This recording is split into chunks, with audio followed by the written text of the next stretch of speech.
So dear children, നമ്മൾ ഇത്രയും 3 വീഡിയോസിലൂടെ ഏതാണ്ട് കുറേ ലെസൺസ് എല്ലാം പൂർത്തിയാക്കി കഴിഞ്ഞു. ഇനി നമുക്ക് ആകെ 4 ലെസൺ കൂടെ ബാക്കിയുള്ളൂ. 4 ലെസൺ എന്ന് പറയുമ്പോൾ നമുക്ക് ആകെ ഇനി അറിയാം സ്കോളർഷിപ്പ് ജാക്കറ്റ്, അതുപോലെ നെവർ നെവർ നെസ്റ്റ്, പിന്നെ 5ാമത്തെ യൂണിറ്റിലുള്ള വാങ്ക, അതുപോലെ തന്നെ കാസ്റ്റവേ. ഈ 4 ലെസൺസും കൂടെ മാത്രമേ നിങ്ങൾക്ക് ഇനി പരീക്ഷയ്ക്ക് പ്രിപ്പയർ ചെയ്യുന്നതിന് വേണ്ടി ബാക്കിയുള്ളൂ. അപ്പോൾ അതിൽ നമുക്ക് ആദ്യം സ്കോളർഷിപ്പ് ജാക്കറ്റ് എടുക്കാം. സ്കോളർഷിപ്പ് ജാക്കറ്റ് നിങ്ങൾക്ക് എല്ലാവർക്കും അറിയാം. It is a story written by Martha Selnes. This story is also having an autobiographical element in it. She is writing about herself, or she is writing about an experience she herself had. Martha was a girl from an agricultural family or a poor family. She was studying in Texas school, and that school had a practice. The practice was to give the class valedictorian. Class valedictorian means the class topper in the 8th grade a scholarship jacket. And Martha, she actually deserved it. Martha adu arhadapettadayirunnu. Martha knew about the scholarship jacket also because her sister Rosie got this jacket many years ago. So she was ardent. She had an ardent wish that she need the scholarship jacket. She was studying hard right from the first year in school, and her grades she always had a straight A+. She was always happy with that, and she was sure that she will get the scholarship jacket. And one day, while spring fever was there spreading on in that place, they were almost to the end of their classes sessions, and so they had PT periods. During one PT period, while she was going out, she understood that she forgot to take her PE shorts, and without the shorts she couldn't go to the PE class because the physical education teacher, she was a strict disciplinarian, and she thought to go back to her classrooms after the gym, take the PE shorts and come back. And actually she was a girl who was very tall, and she herself told that she was like a bean pole. നമ്മൾ ഈ എന്താ വള്ളിയൊക്കെ ബീൻസിൻ്റെയൊക്കെ വള്ളി കടത്തി വിടാനായിട്ട് നമ്മളോരോ കോലുകളൊക്കെ സ്ഥാപിക്കാറില്ലേ, അതുപോലെ തന്നെ been Paul. അത്രയ്ക്ക് ലീനായിട്ടുള്ള, അത്രയ്ക്ക് മെലിഞ്ഞ ഒരു കുട്ടിയായിരുന്നു Martha. And Martha is telling, I didn't have any other chances to get a jacket. മറ്റൊരു ചാൻസ് ആ സ്കൂളിലുണ്ടായിരുന്നു. It was a sports jacket. Sports jacket കിട്ടാനായിട്ട് മാർത്തയ്ക്കുള്ള തടസ്സം എന്ന് പറഞ്ഞാൽ she needs some money to travel here and there. കാര്യം athleticsൽ she was good, but she need money to travel here and there and to go for programs, to go and attend the sports meets. So she's telling she did not go for that sports jacket because it needed money, and this was the only jacket which she could get with her hard work. കഷ്ടപ്പെട്ടാൽ കിട്ടുന്ന ഒരു സാധനം ഇതായിരുന്നു, കാരണം ഇതിന് പൈസ ചിലവാവില്ലായിരുന്നു. അതാണ് മാർത്തയുടെ ഏക ലക്ഷ്യം. And she's telling she went to the class, and there she's hearing a conversation between Mr. Schmidt and Mr. Boone. Both of them were her teachers, and Mr. Schmidt was telling something for Martha, or he was arguing for Martha, and Boone was arguing against Martha. Boone was telling that this scholarship jacket can be given to Joanne, who was also there. She stood second in the class, and Boone is recommending for Joanne because Joanne's father is in the school board. Also, he is having a store. A nearby store is there, which is owned by her father. So Mr. Boone thinks that it will be nice if we give the scholarship jacket to Joanne. Martha was actually very sad by hearing this. Anyway, she went away from there. She just avoided the contact between this Mr. Schmidt and Mr. Boone. And after some time, Mr. Schmidt and she entered the class. She took the PE shorts and she left the class. Then, the next day, the principal summoned her to his office. Principal vilipichu. And Martha knew the reason for why the principal is calling her, because Martha അറിയാലോ തലേ ദിവസത്തെ സംഭവങ്ങളെല്ലാം ഓർമ്മയുണ്ട്. And the principal is telling, this year we are changing the rules. The director board of the school has decided to change the rules. And he is telling the rule is changed, so you have to pay $15. You can ask your grandfather and tell a reply tomorrow. Martha was actually very sad. സത്യത്തിൽ സങ്കടപ്പെട്ടു പോയി ആ കുട്ടി, ഹൃദയം തകർന്നു പോയി Martha. She went out. വീട് എങ്ങനെ എത്തിയെന്ന് പോലെ ഈ കുട്ടിക്കറിയില്ല. She was crying all the way. She entered the house. പിന്നെ പറയുന്നതാണ് ടെക്സ്റ്റിൽ ഏറ്റവും important sentence. She was looking down while she was talking to her grand mother. കാരണം എൻ്റെ കണ്ണ് നിറഞ്ഞിരിക്കുന്ന എൻ്റെ ഗ്രാൻഡ് മദർ അറിഞ്ഞാൽ she will be very sad. അത് മാർത്തയ്ക്ക് സഹിക്കാൻ പറ്റില്ല. And she was looking down, and she's asking, where is Grandpa? Grandpa was there in the fields. She went there. പിന്നെ ആ ഗ്രാൻഡ്പയോട് സംസാരിക്കുന്ന ആ ഭാഗം നമുക്കറിയാം, ഏതൊരു കുട്ടിക്കും ഉണ്ടാകുന്ന ആ ഒരു അങ്കലാപ്പ് അല്ലെങ്കിൽ ആ ഒരു പേടിയോ എന്തൊക്കെയോ ഉണ്ട് മാർത്തയുടെ ഉള്ളിൽ. Something is there in her soul and she's waiting for grandpa to come. Grandpa was very busy with his work. അല്ലാതെ മാർത്ത വന്നോർത്ത് ഓടി വന്ന് കെട്ടിപ്പിടിക്കാനൊന്നും നിൽക്കുന്നില്ല grandfather. He is busy with his work. And then he is coming. After he is racing his head, Martha is asking him about the scholarship jacket and about the $15. And the answer is, I will not pay the $15. അതാണ് Martha ഏറെ സങ്കടപ്പെടുത്തി. Martha, she's telling, I was very angry towards the board because they changed the rules. And I was also very angry to my grandfather because he is not ready to give me the $15. കാരണം മാർത്തയെ സംബന്ധിച്ച് എങ്ങനെയെങ്കിലും ആ scholarship jacket വാങ്ങണം. And she was really very sad. She was crying. She went home and she's telling, I was crying to the pillows. She was hiding her head on the pillows and she was crying. തല വെച്ച് അവൾ കരഞ്ഞുകൊണ്ട് ഒരുപാട് വിഷമിച്ചുകൊണ്ട് നിൽക്കുന്ന ഒരവസ്ഥയാണ്. And next day again, she is going towards the principal's office. And there the principal is asking her, Martha, what is your decision? And she is telling, no, I am not paying the $15. തലേ ദിവസത്തെ Martha അല്ല, പിറ്റേ ദിവസത്തെ Martha. She was really stubborn. അതാണ് ആ difference അവിടെ വന്നു. She has made a decision. ഒരു ഡിസിഷൻ മേക്കിംഗ് ആയിട്ടുള്ള ഒരു ഉറച്ച തീരുമാനവുമായിട്ട് മാർത്ത നെക്സ്റ്റ് ഡേ വരുന്നത്. And she's telling, no, I don't want the scholarship jacket, you can give it to Joann. ആ ഒരു സെൻറ്റൻസ് ആണ് അതിലും തമാശ. കാരണം തലേദിവസം മുതൽ മാർത്തക്കറിയാം Joann is standing on the second in the line and surely she will get it. മാർത്ത is telling this to the principal. ശരിക്കും അവിടെയാണ് നമ്മുടെ പ്രിൻസിപ്പൽ ഒന്ന് മാറി ചിന്തിക്കുന്നത്. അത്രയും നേരം മാർത്തയ്ക്ക് വേണ്ടി മാർത്തയുടെ ഭാഗത്തുനിന്ന് അദ്ദേഹം ചിന്തിച്ചിട്ടില്ല. അപ്പോൾ while writing the character sketch of the principal we can say that here he understood Martha's feelings. Or സത്യത്തിൽ നീതിക്കും ന്യായത്തിനുമായി ആ പ്രിൻസിപ്പൽ നിലകൊള്ളുന്നത് ഈ അവസ്ഥയിലാണ്. And he's telling, Martha, we are not changing the decision. This year also you will be getting the scholarship jacket. And again Martha ഒരു കാര്യം കൂടെ അതിൻ്റെ ഇടയിൽ പറയുന്നുണ്ട്. Why the grandfather is not ready to give the $15 എന്ന് ചോദിക്കുമ്പോൾ Martha is telling, if I pay the money, the scholarship jacket is not a scholarship jacket. Because അത് free ആയിട്ട് നമുക്കൊരു അവാർഡായിട്ട് കിട്ടുമ്പം അതിന് പൈസ കൊടുത്ത് വാങ്ങിക്കുന്നതുമായിട്ട് വ്യത്യാസമുണ്ട്. അപ്പോൾ ഷീസ് ടെല്ലിംഗ്, അവിടെ മാർത്ത കുറച്ചുകൂടെ സ്ട്രോങ് ആവുന്നു. മാർത്തയുടെ ക്യാരക്ടറും തലേ ദിവസത്തെ മാർത്തയല്ല പിറ്റേ ദിവസത്തെ Martha. Principal is also becoming strong and he's telling, okay, I will tell the board that no need to change the decision and you will get the jacket എന്ന് പറഞ്ഞ് കഥ അവിടെ അവസാനിക്കുക. അപ്പോൾ ഇതിൽ നമുക്കറിയാം ഒത്തിരി ഡിസ്കോഴ്സസ് വരും. ഡിസ്കോഴ്സസ് സാധാരണ ഒരുപാട് വരുന്നൊരു ക്വസ്റ്റ്യനാണിത്.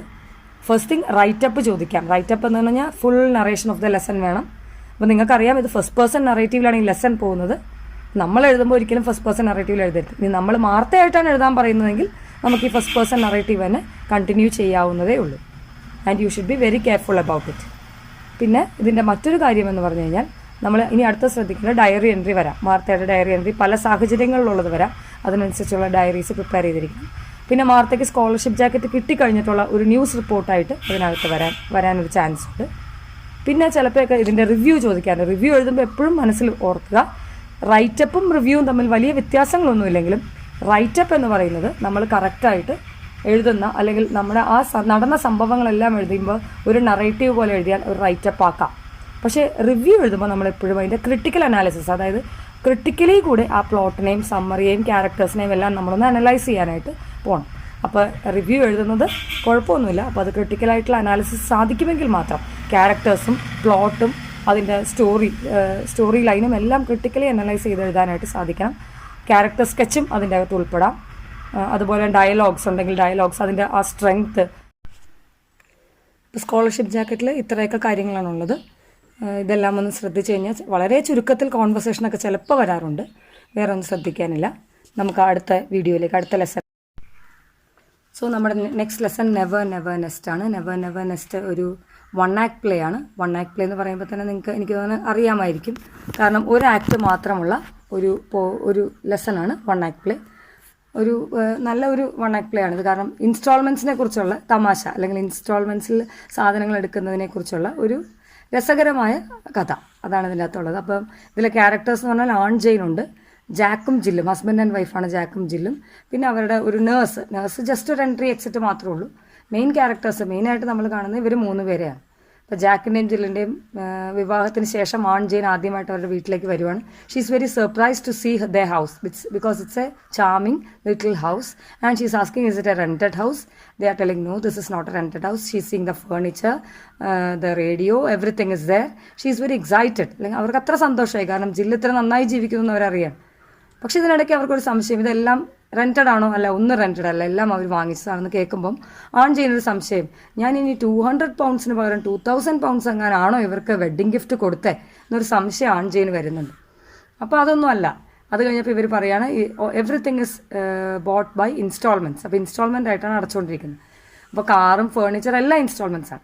അതിനിടയ്ക്ക് ഒരു തമാശയുണ്ട്, അതായത് സോഫയിൽ ഇരിക്കാൻ പോകുമ്പോൾ സോഫയുടെ പകുതി ഭാഗം ഇവർക്കുള്ളൂ, ഒരു കാലും കുറച്ച് ഭാഗം, ബാക്കിയെല്ലാം ഇറ്റ് ബിലോങ്സ് ടു സെയ്ജ് എന്നാണ് പറയുന്നത്. സെയ്ജ് എന്ന് പറഞ്ഞാൽ ഇത് വിൽപ്പനക്കാരൻ, അയാൾക്ക് പൈസ കൊടുത്ത് തീരാതെ ഒരിക്കലും ഇതൊന്നും നമ്മുടേതായി മാറുന്നില്ലല്ലോ. And the next thing is that she is asking, so how do you find money to pay all these instalments? So Jill is very happy, Jack and Jill is very happy, they are telling no problem. Then Aunt Jane is asking, how much do you pay? Then Jack is telling, I am paying 8 pounds and some pence. So Aunt Jane is asking, what do you earn? What is your salary for 1 week? And it is only 6 pounds. That's really surprising. 6 പൗണ്ടാണ് ശമ്പളമുള്ളൂ, പക്ഷേ 8 പൗണ്ട്സിൽ കൂടുതൽ ഇദ്ദേഹത്തിന് instalment കടകളിൽ കൊടുക്കേണ്ടതുണ്ട്. And then Aunt Jane is very sad. She is telling, how do you manage all these things? And then he is telling, I'll borrow money from the borrowers. അതായത് പൈസ പലിശയ്ക്ക് കൊടുക്കുന്ന ആൾക്കാരിൽ നിന്ന് പൈസ ബോറോ ചെയ്തിട്ടാണ് ഇദ്ദേഹം മറ്റു കാര്യങ്ങൾ ചെയ്യുന്നത്. അപ്പോൾ വീണ്ടും ഇവർക്ക് പൈസ ഇല്ലാത്തൊരവസ്ഥ വരുമല്ലോ എന്നോർത്ത് ആൺ ജെയിന് ശരിക്കും സങ്കടമാണ്. And Ann Jane is now ready to leave. ഇനി മതി, ഇനി പോകാം എന്ന് ചിന്തിക്കുകയാണ്. And she is giving a cheque. ഒരു ചെക്കൊക്കെ ജില്ലിന് കൊടുത്തു. അപ്പോൾ കൊണ്ടുവന്നാക്കാന്ന് പറയുമ്പോൾ ആൺ ജെയിൻ പറയുന്നുണ്ട്, നോ നീഡ്, കാരണം കാറ് മുഴുവൻ നിങ്ങളുടേതായിട്ടില്ല, വീലും സ്റ്റിയറിങ്ങും ഏതെങ്കിലും 2 വീലും സ്റ്റിയറിങ്ങും മാത്രമേ നിങ്ങളുടെ ഉള്ളൂ. സോ നോ നീഡ് എന്ന് പറഞ്ഞാൽ Ann Jane is going by bus. She is going to go to her house by bus and she's leaving. And at the moment Jack went with Aunt Jane downstairs. This Jill is doing one thing. Jill is calling the nurse and putting this check in the envelope. That's a check of 10 pounds. She's putting that in an envelope and she's telling the nurse to give it to Dr. Martin. And the nurse went away. Then Jack came back and he's asking, give me the check which Aunt Jane gave. കാരണം അത് കിട്ടിയിട്ട് വേണം ഇദ്ദേഹത്തിന് എന്തൊക്കെയോ തീർക്കാനുണ്ട്. പക്ഷെ അപ്പം this lady Jill is telling, no, I can't give it to you, I have given it to doctor Martin. So why did you give it to doctor Martin? He is asking, അതിൻ്റെ ആവശ്യം എന്താ? Then she is telling, it is because the baby was not ours. ഒരു കുഞ്ഞ് ഇവർക്കുണ്ട്, പക്ഷേ ഈ കുട്ടി ഇവരുടേതായിട്ടില്ല മുഴുവൻ. ഈ ഡോക്ടർ മാർട്ടിന് 10 പൗണ്ട്സോടെ കൊടുത്താൽ ഇവർക്ക് കിട്ടുന്നൊരു ഗുണം എന്ന് പറയുന്നാൽ ഈ കുട്ടി ഇവരുടേതായി മാറും. So the baby is now completely ours. So she is, according to Jill, the baby is very important than anything. That's why she is telling, she has given Dr. Martin the money and she has taken the baby. നല്ലൊരു കഥയാണിത്. ഒത്തിരി പാഠങ്ങൾ പഠിക്കാനുള്ള ഒരു കഥ. അപ്പോൾ ഇതിൽ നിന്ന് വരാവുന്ന ഡിസ്കോഴ്സ് എന്ന് പറഞ്ഞു കഴിഞ്ഞാൽ കോൺവെർസേഷൻ ചിലപ്പോൾ ചോദിക്കാറുണ്ട്.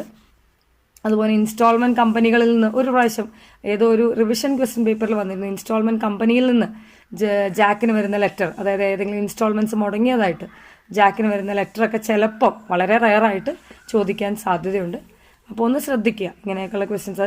കഥ എന്താണെന്ന് കൃത്യമായി മനസ്സിലാക്കിയിരുന്നാൽ ഡിസ്കോഴ്സസിലേക്ക് പോകാൻ നമുക്ക് ബുദ്ധിമുട്ടില്ല. So be careful. ആൻഡ് നിങ്ങൾ ശരിക്കും ഒന്ന് വായിച്ചു നോക്കുക. ഇത് മാത്രം റിലൈ ചെയ്യരുത്. നന്നായി വായിച്ച് തന്നെ പരീക്ഷ എഴുതുക. ഒരു പ്രാവശ്യമെങ്കിലും ഇത് കേട്ടതിന് ശേഷം നിങ്ങൾ ആ ലെസൺ ഒന്ന് വായിക്കുക. So thank you. ഇനി ഏറ്റവും രസകരമായ ഒരു ലെസണാണുള്ളത്, വാങ്ക. വാങ്ക ശരിക്കും it's A lesson of A 9-year-old boy, an orphaned boy who is 9 years old. Parents രണ്ടുപേരും ഇല്ല. ഒറ്റാൽ എന്ന് പറയുന്ന ഒരു സിനിമയും ഇതിൻ്റെ ഒരു ഈ ബുക്കിൻ്റെ ഒരു റീമേക്കാണെന്ന് നമുക്ക് വേണമെങ്കിൽ പറയാം. അവിടെ നമ്മളൊരു അനാഥ ബാലനെ കാണുന്നുണ്ട്. ആൻഡ് ഇതിലെ മെയിൻ തീം എന്ന് പറഞ്ഞു കഴിഞ്ഞാൽ the boy is sent to work, അതായത് ചൈൽഡ് ലേബറാണ് ഇതിനകത്ത് വരുന്നത്. അപ്പോൾ an orphaned boy who is doing child labor. The boy, he is taken to Aliakin, a shoemaker in Moscow town, by his grandfather. The grandfather left him there. He is now a trainee, or apprentice son. He is now a trainee there. The grandfather went away, but this Vanka is really suffering there. അപ്പം Vanka's suffering, he cannot go out.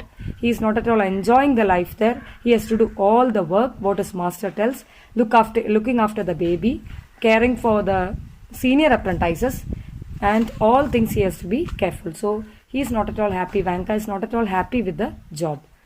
And Vanka is writing a letter to his grandfather.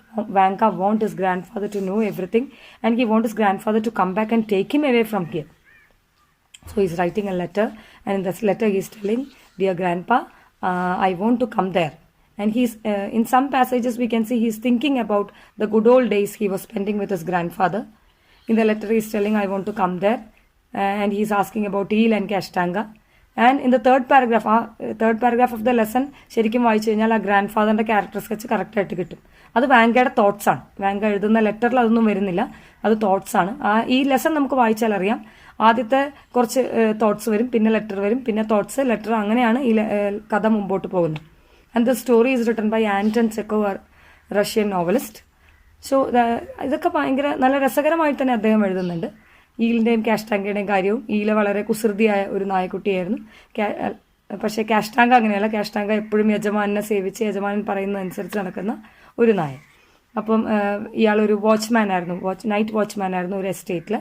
അപ്പോൾ അവിടെ he will be walking there during night time. അപ്പോൾ Christmas ടൈമാണ്. പള്ളിയിൽ നിന്ന് അദ്ദേഹത്തിന് ഇപ്പോൾ Vanka letter എഴുതുന്നത് ക്രിസ്മസ് ഈവിലാണ്. അത് 24th ഈവനിങ് നൈറ്റ്, അതാണ് വാങ്ക ലെറ്റർ എഴുതുന്ന സമയം. അപ്പോൾ വാങ്ക ചിന്തിക്കാൻ, what will be my grand father doing, he'll also be looking at the church and the church bells will be chiming there. ഇതൊക്കെ Vanka ചിന്തിക്കുന്നുണ്ട്. And then he is thinking about himself. He is writing in the letter. And then he is thinking about his grandfather, that his grandfather will be giving some snuff to the cooks, maids, even to Kashtanga and Eel. And he is thinking about the climate there in the village. And he is telling, this snuff is nice for frozen noses. That is, the climate is very cold. It is winter season during Christmas time. And this is nice. Taking the snuff is nice. Then Vanka is telling about himself, that is, his master is beating him with the stirrup strap, and his house, that is the master's wife, mistress, she will be giving a fish to cut a herring എന്നാണ് ടെക്സ്റ്റിൽ പറയുന്നത്. ആ word തന്നെ ഉപയോഗിക്കാൻ ശ്രദ്ധിക്കുക essays ഒക്കെ എഴുതുമ്പോൾ. The fish is given and she is asking him to clean the fish. When he starts from the tail, she is coming, taking the fish and rubbing it on its face and telling, start from the head. അങ്ങനെ ഒരുപാട് കഷ്ടപ്പാടുകളിലൂടെയാണ് ഈ കുട്ടി കടന്നു പോകുന്നത്. പിന്നെ senior അപ്രന്റൈസസ് vodka വാങ്ങിക്കാൻ വേണ്ടിയിട്ട് cucumber മോഷ്ടിക്കാൻ പറയാണ്. മാസ്റ്ററിൻ്റെ കുക്കുംബർ മോഷ്ടിക്കാൻ പറയും. കുക്കുംബർ മോഷ്ടിച്ചവരും മിക്കവാറും പിടിക്കപ്പെടുന്നതും വാങ്കയായിരിക്കും. And he's writing also about Moscow town. അതായത് അവൻ്റെ ആ കൊച്ചു വില്ലേജ് പോലെയല്ല മോസ്കോ ടൗൺ എന്ന് അവൻ എഴുതുന്നുണ്ട്. അതോടൊപ്പം അവൻ്റെ ആ പഴയ കാലം അവൻ ഓർമ്മിക്കുന്നു, ക്രിസ്മസ് ട്രീ മുറിക്കാൻ പോകുന്നതും അവിടെ അനുഭവിച്ച സന്തോഷങ്ങളും. അമ്മ ഉണ്ടായിരുന്ന കാലത്ത്, അവൻ്റെ അമ്മ പെലഗ്യ ഉണ്ടായിരുന്ന കാലത്ത് അവർ ഓൾഗ ഇഗ്നറ്റീവയുടെ വീട്ടിലെ സെർവൻ്റ് ആയിരുന്നു. അപ്പോൾ ഓൾഗ ഇവനെ എഴുതാനും വായിക്കാനും ഡാൻസും വരെ പഠിപ്പിച്ചിരുന്നു. അപ്പോൾ അതെല്ലാം ഇവൻ ഓർക്കുന്നുണ്ട്. And he's very sympathetic. He's a very sympathetic character in the story. And he's writing in the letter, please tell Olga to keep some chestnuts for me. അതായത് ക്രിസ്മസ് ട്രീ ഡെക്കറേറ്റ് ചെയ്യാനായിട്ടുള്ള ചെസ്നട്ട്സ് എല്ലാം Olga കൊടുക്കാറുണ്ട്. അപ്പോൾ അതെല്ലാം കുറച്ച് എനിക്ക് വേണ്ടി എടുത്തു വെക്കണം.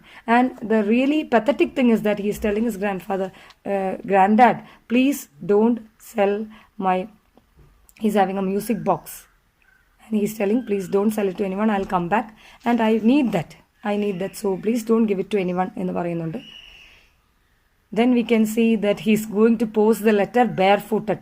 കാര്യം ഷൂമേക്കറിൻ്റെ അടുത്തൊക്കെയാണ് താമസിക്കുന്നത്. പക്ഷേ ഇതിലെല്ലാം വാൻകയുടെ ആ കഷ്ടപ്പാടുകൾ, അവിടെ അനുഭവിക്കുന്ന ബുദ്ധിമുട്ട് നമുക്ക് കൃത്യമായിട്ട് മനസ്സിലാവും. കാരണം ഈവൻ ഷൂമേക്കറിൻ്റെ അടുത്ത് താമസിക്കുന്ന വാൻകയ്ക്ക് ഇടാൻ ഒരു ഷൂസ് ഇല്ല. And he is running barefooted to the post office. And he's posting the letter. ആകെ എഴുതുന്ന അഡ്രസ്സ് ടു കോൺസ്റ്റാന്റിൻ മക്കാരിച്ച് എന്ന് മാത്രമേ ഉള്ളൂ. കാരണം അവനറിയാവുന്ന അഡ്രസ്സ് അതേ ഉള്ളൂ. അവൻ്റെ ധാരണ ഇങ്ങനെ എഴുതിയാൽ ഈ ലെറ്റർ ഗ്രാൻഡ് ഫാദറിൻ്റെ അടുത്ത് ചെല്ലുമെന്നാണ്. So poor child and he is sleeping and in the lullaby he is seeing a sweet dream that the letter reaching his grand father reading it to the cooks and maids. നല്ല രസകരമായി മുമ്പോട്ട് പോയ ഒരു കഥ. പക്ഷേ ഇതിൽ നിന്ന് ഒത്തിരി ഡിസ്കോഴ്സസിന് സ്കോപ്പുണ്ട്. ലെറ്റർ ചോദിക്കാം, ഈ ഗ്രാൻഡ് ഫാദറിന് ഈ ലെറ്റർ കിട്ടിക്കഴിഞ്ഞാൽ റിപ്ലൈ എഴുതാം. പിന്നെ ഗ്രാൻഡ് ഫാദർ അലിയാക്കിന് വേണമെങ്കിൽ ഒരു ലെറ്റർ എഴുതാം, എൻ്റെ കുട്ടിയെ ഇങ്ങനെ ബുദ്ധിമുട്ടിക്കുന്നുണ്ടോ എന്ന് ചോദിച്ചാൽ അലിയാക്കിന് ലെറ്റർ എഴുതാം. അതുപോലെ തന്നെ വാങ്കയുടെ ഡയറി എൻട്രി ഇമ്പോർട്ടൻ്റ് ആണ്. റൈറ്റപ്പ് ചോദിക്കാറുണ്ട്. ഇതിൽ തന്നെ നറേറ്റീവായിട്ട് ചോദിക്കാറുണ്ട്. കാരണം ഇനിയിപ്പോൾ നിങ്ങൾ അവിടെ അടുത്തെങ്ങാൻ താമസിക്കുന്നുണ്ടെങ്കിൽ ചൈൽഡ് വെൽഫെയർ അസോസിയേഷന് ഒരു ലെറ്റർ എഴുതാൻ പറയും. അതൊരു ഒഫീഷ്യൽ ലെറ്റർ ആയിട്ട് എഴുതണം. കാരണം വാങ്കയുടെ കഷ്ടപ്പാടുകൾ പറഞ്ഞുകൊണ്ട് നിങ്ങൾ എഴുതുന്ന ഒരു ലെറ്ററായിട്ടും ചിലപ്പോഴൊക്കെ ചോദിക്കാറുണ്ട്. അപ്പോൾ ഇതെല്ലാം ശ്രദ്ധിക്കേണ്ട കാര്യങ്ങളാണ്. ഇതോടുകൂടി ഏകദേശം വാങ്ക ലെസൺ ഒന്ന് വായിക്കുകയാണെങ്കിൽ കുറേ പോയിന്റ്സ് അതിൻ്റെ അകത്ത് നിന്ന് കിട്ടും. അപ്പോൾ നന്നായിട്ട് എഴുതാനായിട്ട് ശ്രദ്ധിക്കുക. അപ്പോൾ നമ്മുടെ സോ ലെസൺസ് എല്ലാം തീരാറായി. Now we are coming to an end. ഇനി നമുക്ക് ആകെ ഉള്ളത് ഒരൊറ്റ ലെസണേ ഉള്ളൂ. അത് നമ്മുടെ കാസ്റ്റവേ, അതായത് രവീന്ദ്രനാഥ് ടാഗോറിൻ്റെ കാസ്റ്റവേ എന്ന ലെസൺ മാത്രമാണ് ഇനി നമുക്ക് ബാക്കിയുള്ളത്. ബാക്കി എല്ലാ ലെസൺസും ആയി കഴിഞ്ഞു. ഇതൊരു ചെറിയ ബ്രീഫിംഗ് മാത്രമേ ഉള്ളൂ. നിങ്ങളിത് മാത്രം കേട്ടുകൊണ്ടൊന്നും എക്സാമിനേഷന് പ്രിപ്പയർ ചെയ്യരുത്. തിരക്ക് പിടിച്ച് പറയുന്നതുകൊണ്ട് ചില പോയിൻറ്റ്സൊക്കെ വിട്ടു പോകുന്നുണ്ടാവാം.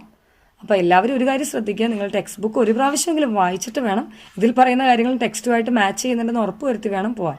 ചിലപ്പോൾ മാച്ച് ചെയ്യാതെയൊക്കെ വന്നേക്കാം. അപ്പം അങ്ങനെയൊക്കെ ഉണ്ടെങ്കിൽ ശ്രദ്ധിക്കുക, ടെക്സ്റ്റ് ബുക്ക് തന്നെ റിലൈ ചെയ്യുക, അല്ലാതെ ഈ വീഡിയോ അല്ല. ഇത് ഞാൻ തിരക്കിട്ട് ചെയ്യുന്നത് കൊണ്ട് തന്നെ ഇത് ചില മിസ്റ്റേക്സൊക്കെ വരാം. എല്ലാം പെർഫെക്റ്റ് ആണെന്ന് ഞാൻ അവകാശപ്പെടുന്നില്ല. സോ നമ്മുടെ last lesson, it's the castaway by Tagore. Tagore is a Bengali writer who has reshaped Bengali literature എന്നാണ് പറയപ്പെടുന്നത്. And he's telling that this extract ഈ ഒരു ഭാഗം ഇതെടുത്തിരിക്കുന്നത് it is from his autobiography my boyhood days. ടാഗോറിൻ്റെ ഓട്ടോബയോഗ്രഫിയിൽ നിന്ന് എടുത്തിരിക്കുന്ന ഒരു ചെറിയ ഭാഗം മാത്രമാണ് നിങ്ങൾക്ക് പഠിക്കാനായി ഇവിടെയുള്ള കാസ്റ്റവേ. ഇതിൽ നമുക്കറിയാം, in the first part we see Kiran and Sharath. Kiran and her husband Sharath is there. Both of them are staying near the Ganges. And Kiran is having some health problems. And she's telling she want to return to her hometown. But Sharath is not allowing. His mother is also not allowing because they are telling, you are not fit to travel. We cannot take you. And that the place, that is now there is storm, rain, everything is there. അതിനെ നല്ല രീതിയിൽ തന്നെ ഈ കഥാകാരൻ പറഞ്ഞിട്ടുണ്ട്. That is a battle between demons and gods എന്ന് പറയുന്നത്. അതായത് പിശാചുക്കളും ദൈവങ്ങളും തമ്മിലുള്ള യുദ്ധമാണ് ഈ സ്റ്റോമും റെയിനും. അപ്പോൾ ഭയങ്കര കലുഷിതമായ അന്തരീക്ഷമാണ് അവിടെയുള്ളത്. ഗാഞ്ചസ് റിവറും ഇപ്പോൾ ഈ സ്റ്റോമൊക്കെ കാരണം ഓവർഫ്ലോ ചെയ്തുകൊണ്ടിരിക്കുകയാണ്. And also it is they are facing a dangerous situation. അപ്പോൾ അതുകൊണ്ട് തന്നെ Kiran is not sent home. സത്യത്തിൽ ഇവർ ഈ ശരത്തിൻ്റെ വീട്ടിലും അല്ല താമസിക്കുന്നത്, അവർ മറ്റൊരു സ്ഥലത്ത് വന്ന് താമസിക്കും. മിക്കവാറും അതൊരു എന്താ പറയുക സമ്മർ ഹൗസൊക്കെ പോലെ ആയിരിക്കാം. അപ്പോൾ അവർ വന്ന് താമസിക്കുക. ആൻഡ് കുറച്ച് സമയം കഴിഞ്ഞ് ഏതാണ്ട് ഈ എന്താ പറയുക അങ്ങോട്ടും ഇങ്ങോട്ടുമുള്ള വാദപ്രതിവാദങ്ങളൊക്കെ കഴിയുമ്പോഴാണ് a boy is coming to the house and his name is Neelkanth. And then she is asking who's the boy. Even Sharathinte mother they are asking the boy some things about his identity, and he is telling in a boat upturned in the river Ganges, and I was thrown to the river and I swimmed to the shore and I reached here. അപ്പോൾ ഇത് കേട്ട് വരുന്ന കിരണ് ഇവനോടൊരു ആരാധനയാവും. കാരണം he is the person who was saved from the clutches of death. മരണത്തിൻ്റെ ആ ഒരു പിടുത്തത്തിൽ നിന്ന് രക്ഷപ്പെട്ട് വന്ന ഈ കുട്ടിയോട് അവൾക്കൊരു ആരാധനയായി. അവന് മാറാൻ she is giving him clothes, milk to drink and everything is provided. And she is very happy because the boy is there in the house. അതാണ് ഏറ്റവും വളരെ നല്ലൊരു കാര്യം. കാരണം Sarath and his mother are also happy because അവർ വിചാരിച്ചിരുന്ന കിരണിനെ എങ്ങനെ സമാധാനിപ്പിക്കുന്നോർത്ത് അവരിരുന്നപ്പോഴാണ് Neelkanth is coming. And Kiran is happy with the boy. Kiran is enjoying the company of the boy and they R also happy. But the happiness did not last long. ഒത്തിരി നാളൊന്നും ഈ happiness നീണ്ടു നിന്നില്ല. കാരണം this boy actually he was telling he was having company with all sorts of naughty boys in the place. അതായിരുന്നു ഒരു പ്രശ്നം. പിന്നെ there was a mongrel dog ആയിട്ടുള്ളൊരു കമ്പനി, അതായത് ഒരു സ്ട്രീറ്റ് ഡോഗ് ആയിട്ട് ഉള്ള കമ്പനി ഉണ്ടായിരുന്നു. അപ്പോൾ ഇത് രണ്ടും കൂടെ ആയി കഴിഞ്ഞപ്പം it was very difficult. Naughty ബോയ്സിൻ്റെ കമ്പനി എന്ന് പറഞ്ഞാൽ ഒരു ഫ്രൂട്ട് പോലെ റൈപ്പ് ചെയ്യാൻ വിടില്ല. കാരണം എല്ലാ മരങ്ങളിലെയും പച്ചയായിട്ട് കിടക്കുന്ന എല്ലാ ഫ്രൂട്ട്സും ഇവർ കല്ലെറിഞ്ഞ് വീഴ്ത്തുക, അങ്ങനെയുള്ള ഓരോരോ കാര്യങ്ങളൊക്കെ ചെയ്ത് മുമ്പോട്ട് പോകുന്ന ഒരു സംഘം കുട്ടികൾ. So the boy was very happy with the company of the boys there and also with the company of this lady Kiran. Kiran also called him for theatrical performances. ഇവൻ ഒരു ആൺകുട്ടിയായിരുന്നെങ്കിലും പെൺകുട്ടികളുടെ റോളൊക്കെ ചെയ്യുന്ന, അതായത് അവിടെ അന്ന് ഗേൾസ് അധികം തിയേറ്ററിക്കൽ പെർഫോമൻസിനൊന്നും പോവില്ല. ഇവൻ സഞ്ചരിച്ചിരുന്ന ബോട്ടിൽ നിന്ന് തന്നെ ഒരു മറ്റൊരു വില്ലേജിൽ ഒരു നാടകം അവതരിപ്പിക്കാൻ വേണ്ടി പോയിട്ട് തിരിച്ചു വരുന്ന വഴിയാണ്. സത്യത്തിൽ ഇവൻ ഇത്തിരി റിലീവ്ഡ് ആണ്. കാരണം അവൻ്റെ മാസ്റ്ററും നല്ല ക്രൂവലായിരുന്നു. നമ്മുടെ വാങ്കയുടെ അലിയാക്കിനെ പോലെ ക്രൂവൽ മാസ്റ്റർ ആയിരുന്നു. അവിടെ നിന്ന് രക്ഷപ്പെട്ടതിൻ്റെ ഒരു സന്തോഷവും ഈ നീൽകണ്ഠയ്ക്കുണ്ട്. And he's telling he was happy to do some theatrical performances for this കിരണും അതിൽ ഹാപ്പി ആയിരുന്നു. കാരണം ഇവൻ ഉണ്ടെങ്കിൽ ഉച്ച കഴിഞ്ഞുള്ള സമയമൊക്കെ നേരം പോക്കിന് വേണ്ടിയിട്ട് ഇവനെ ഉപയോഗിക്കാമായിരുന്നു. That is passing time pass ആയിട്ട് ഇവൻ്റെ ഓരോ അവതരണങ്ങളൊക്കെ ഉണ്ടായിരുന്നു. ഇതെല്ലാം കഴിഞ്ഞ് കുറച്ച് കഴിഞ്ഞപ്പോഴത്തേക്കും ഇവൻ്റെ ഈ നോട്ടിനെസ് ഒരു വലിയ ശല്യമായി മാറി തുടങ്ങി. അപ്പോൾ ശരത്തിനും അമ്മയ്ക്കും ഇവൻ പോയാൽ കൊള്ളാം എന്നൊക്കെ തോന്നി തുടങ്ങി. പക്ഷേ കിരൺ അവനെ കൂടുതൽ സ്നേഹിക്കുകയാണ് ചെയ്തത്. ഇതെല്ലാം കഴിഞ്ഞ് അവസാനം വീണ്ടും പ്രശ്നമാകുന്നത് Sarath is having a brother and that brother is coming home. And when this brother came home, everything again changed. Because Kiran and this brother-in-law, that is Sharat's brother, they were very good friends. അതും പ്രശ്നമായി. കാരണം നീൽകണ്ഠയ്ക്ക് അത് ഇഷ്ടപ്പെടുന്നില്ല. അപ്പോൾ അവൻ വാശി പിടിക്കുന്നു, കൊച്ചുകുട്ടികളെ പോലെ വാശി പിടിക്കുന്നുണ്ട്, ചോറുകൾ വിളമ്പിത്തരണം എന്നൊക്കെ പറയുന്നുണ്ട്. But Kiran is not getting time, enough time എന്ന് തന്നെ പറയാം, to spend with Neelkanth. She is having time also to spend with Sarath's brother. And the story is going on.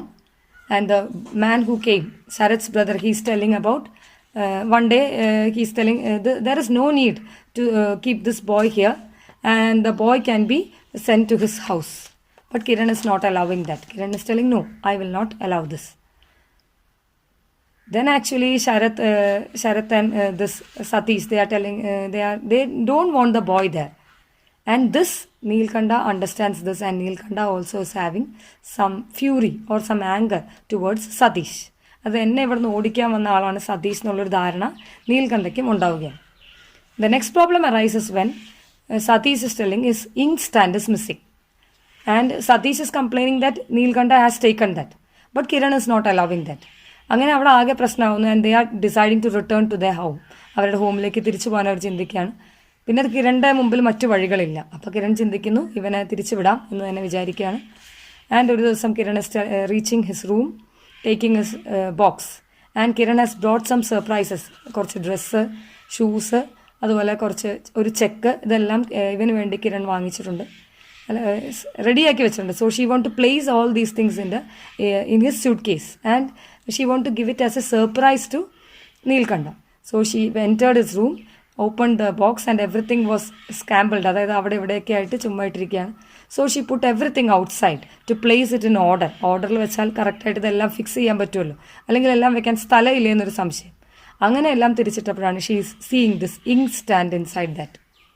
ഈ ഇങ്ക് സ്റ്റാൻഡ് കിരൺ എടുക്കുന്ന അതേ നിമിഷം തന്നെ നമുക്ക് കാണാം കിരണിൻ്റെ തൊട്ട് പിന്നിലായിട്ട് നീൽകണ്ഠയും വരുന്നുണ്ട്. സത്യത്തിൽ നീൽകണ്ഠ ആ ഇങ്ക് സ്റ്റാൻഡ് മോഷ്ടിക്കാനൊന്നും വിചാരിച്ചിരുന്നില്ല.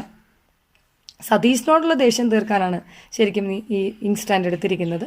അതെപ്പോഴെങ്കിലും ഗാഞ്ചസിലേക്ക് കളയാം, അല്ലെങ്കിൽ ആ റിവറിലേക്ക് കളയാം എന്നേ വിചാരിച്ചിരുന്നുള്ളൂ. പക്ഷേ ഇനി അത് പ്രൂവ് ചെയ്യാനായിട്ട് ഒരു സാധ്യത ഇല്ലാത്തൊരവസ്ഥയിലാണ് ഇപ്പോൾ നമ്മുടെ നീൽകണ്ഠ നിൽക്കുന്നത്. കാരണം അവൻ്റെ മിസ്ട്രസ്, അതായത് കിരൺ, ഇപ്പോൾ ഇതെല്ലാം കണ്ടു കഴിഞ്ഞു. He was very sad. He left the place. കിരണും ഇത് കണ്ടെങ്കിലും പ്രതികരിച്ചൊന്നുമില്ല. കിരൺ നേരെ ഈ സാധനങ്ങളെല്ലാം തിരിച്ചതിൻ്റെ അകത്ത് വെച്ചു, അവനുള്ള ഗിഫ്റ്റും വെച്ചു, പെട്ടി അടച്ചു വെക്കുന്നതായിട്ട് നമ്മൾ കാണുന്നു. But the next day Neelkanth is missing. നമുക്കറിയില്ല എവിടെ പോയി. And everyone is searching him. They gave a complaint to the police. Nowhere he is found. And anyway Kiran and family, they are leaving the place. They are going to the home town. And this the dog is with a whining sound എന്ന് പറഞ്ഞാൽ ശരിക്കും കരഞ്ഞുകൊണ്ട് ഈ dog മാത്രം, ഈ നായയെ മാത്രം അങ്ങോട്ടും ഇങ്ങോട്ടും നടക്കുന്നതായിട്ട് കാണുന്നു കിരൺ. അപ്പം നമുക്കതിൽ നിന്ന് അനുമാനിക്കണം എന്താണ് നീൽകണ്ഠയ്ക്ക് സംഭവിച്ചതെന്നുള്ളത്. ഇനി വെള്ളത്തിൽ ചാടി രക്ഷപ്പെട്ടോ അതെയോ വേറെ എന്തെങ്കിലും സംഭവിച്ചോ എന്നുള്ളതൊന്നും പറയുന്നില്ല. അങ്ങനെ ഒരു കൺക്ലൂഷൻ ഇതിനകത്തില്ല. സോ ഇതിൽ നിന്ന് വരാവുന്ന ക്വസ്റ്റ്യൻസ് എന്ന് പറഞ്ഞു കഴിഞ്ഞാൽ കൂടുതലും നമ്മൾ ശ്രദ്ധിക്കേണ്ടത് ഡയറി എൻട്രി വരാം. ഡയറി എൻട്രി എല്ലാ ലെസൺസിൽ നിന്ന് തന്നെ സ്കോപ്പ് ഉള്ളതാണ്. പിന്നെ ഇവനെ കാണുന്നില്ല, അതായത് നീൽകണ്ഠയെ കാണുന്നില്ല എന്ന് പറഞ്ഞ് ന്യൂസ് റിപ്പോർട്ട് ചോദിക്കാം. അതുപോലെ തന്നെ ലെറ്ററായിട്ട് ചോദിക്കാം. കിരണിൻ്റെ വീട്ടിലേക്ക് നീൽകണ്ഠ ഇവിടെ വന്നതിന് ശേഷം കിരൺ ഉണ്ടാകുന്ന മാറ്റങ്ങൾ പറഞ്ഞുകൊണ്ട് കിരണിൻ്റെ പേരൻസിന് എഴുതുന്ന ഒരു ലെറ്ററായിട്ട് ചോദിക്കാം. അപ്പം അങ്ങനെ നോക്കുമ്പോൾ എല്ലാത്തിനും തന്നെ സ്കോപ്പുണ്ട്. പിന്നെ റൈറ്റപ്പോ നറേറ്റ് ചെയ്യുന്നതായിട്ട് നീൽകണ്ഠയുടെ സ്റ്റോറി കിരൺ വീട്ടിൽ ചെന്ന് കഴിയുമ്പോൾ, അല്ലെങ്കിൽ കിരൺ ഹസ്ബൻഡിൻ്റെ വീട്ടിൽ ചെന്ന് കഴിയുമ്പോൾ അവിടുത്തെ വില്ലേജേഴ്സൊക്കെ ആയിട്ട് കിരൺ ഭയങ്കര കമ്പനിയായിരുന്നു. അപ്പോൾ അവരോട് നീൽകണ്ഠയുടെ സ്റ്റോറി നറേറ്റ് ചെയ്യുന്നതായിട്ട് ചോദിക്കാം. ഇങ്ങനെയുള്ള ചോദ്യങ്ങൾക്കെല്ലാം സ്കോപ്പ് ഉണ്ട്. എന്ത് വരും എന്ന് നമുക്ക് പറയാൻ പറ്റില്ല. അപ്പോൾ നാളത്തെ എക്സാമിന് wish you all good luck. You write the examination nicely. എല്ലാവരും നന്നായി എഴുതണം, നന്നായി പ്രിപ്പയർ ചെയ്ത് എഴുതണം. നിങ്ങൾക്ക് നല്ലതേ വരൂ. നന്നായിട്ട് തന്നെ ചെയ്യാൻ ശ്രമിക്കണം. ഗ്രാമർ പോർഷനും കൂടെ എടുത്തു തരണം എന്നുണ്ടായിരുന്നു, പക്ഷെ അതിനുള്ള സമയമൊന്നുമില്ല. എന്തായാലും റിപ്പോർട്ടഡ് സ്പീച്ചും ഇഫ് ക്ലോസും എല്ലാവരും ശ്രദ്ധിച്ചിരിക്കണം. പിന്നെ കുറച്ച് അതുപോലെ ഹാഡ് ബെറ്റർ, വുഡ് റാദർ, അതുപോലെ പോസിറ്റീവ് നെഗറ്റീവ് സെൻറ്റൻസസ്. പിന്നെ ഏറ്റവും ഇമ്പോർട്ടൻ്റ് ആയിട്ട് നോക്കേണ്ടത് മറ്റേ നൗൺ ഫ്രേസും വേർബ് ഫ്രേസും, അത് തിരിച്ചെഴുതുന്നതും, അല്ലെങ്കിൽ പാറ്റേൺ ഓഫ് സെൻറ്റൻസ് അനാലിസിസ് തന്നിട്ട് സെൻറ്റൻസ് പാറ്റേൺ തന്നിട്ട് ആ പാറ്റേൺ അനുസരിച്ച് എഴുതാനൊക്കെ പറയാം. അപ്പോൾ അതുകൊണ്ട് കുറച്ച് സെൻറ്റൻസൊക്കെ ബൈ ഹാർട്ട് പഠിച്ചിട്ട് പോവുക. കുറച്ച് സെൻറ്റൻസ് പാറ്റേൺ അനുസരിച്ച് കുറച്ച് അത് പഠിച്ചിട്ട് പോയാൽ നിങ്ങൾക്ക് കുറച്ചുകൂടെ എളുപ്പത്തിൽ അത് എഴുതാനായിട്ട് സാധിക്കും. അപ്പോൾ അതിനൊക്കെ എല്ലാവരും ശ്രദ്ധിക്കുക. തിരക്ക് പിടിക്കാതെ പതുക്കെ എക്സാം എഴുതുക. ഒത്തിരി തിരക്ക് പിടിച്ച് നിങ്ങൾ ചിന്തിച്ച് കൂട്ടി തെറ്റുകളൊന്നും വരുത്തി വെക്കരുത്. പിന്നെ വരുന്ന മറ്റേ കോംപ്രിഹെൻഷൻ ക്വസ്റ്റ്യൻസ്, അതായത് പാസേജും പോയും ഒക്കെ തന്നിട്ട് ക്വസ്റ്റ്യൻസ് ചോദിക്കും. 2-3 പ്രാവശ്യം വായിച്ച് ആൻസർ അത് തന്നെയാണെന്ന് ഉറപ്പ് വരുത്തി വേണം ചെയ്യുന്നതിന് വേണ്ടിയിട്ട്. അപ്പോൾ ഇത്രയൊക്കെ ഉള്ളൂ. So thank you all. ഈ വീഡിയോസ് ഒന്നും നിങ്ങൾ പകുതി കണ്ട് നിർത്തരുത്. എല്ലാം നിങ്ങൾ എൻഡ് വരെ കാണണം. എന്നാൽ മാത്രമേ അതിൻ്റെ ഗുണം നിങ്ങൾക്ക് കിട്ടുള്ളൂ. So thank